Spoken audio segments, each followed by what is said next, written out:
بسم اللہ الرحمن الرحیم۔ السلام علیکم ورحمۃ اللہ۔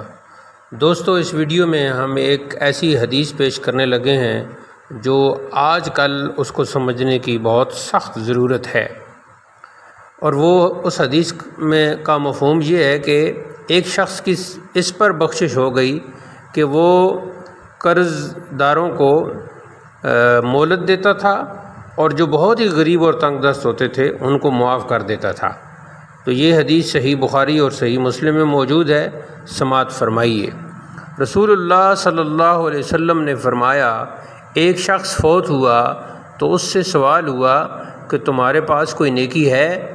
اس نے کہا کہ میں لوگوں سے خرید و فروخت کرتا تھا، اور جب کسی پر میرا قرض ہوتا تو میں مالداروں کو مہلت دیا کرتا تھا اور تنگ دستوں کے قرض کو معاف کر دیا کرتا تھا، چنانچہ اس کو بخش دیا گیا۔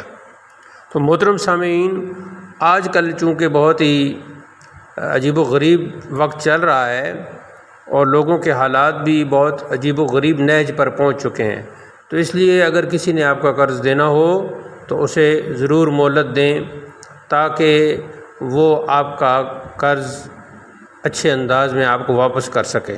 اور اگر کوئی بہت ہی تنگ دست ہو، بہت ہی غریب ہو بیچارہ، تو اس کو قرض معاف کر کے اپنی بخشش کا سامان کریں۔ ہمارے چینل کو ضرور سبسکرائب کریں، ویڈیو کو لائک اور شیئر کریں، یہ آپ کی طرف سے صدقہ جاریہ ہے۔ والسلام علیکم ورحمۃ اللہ۔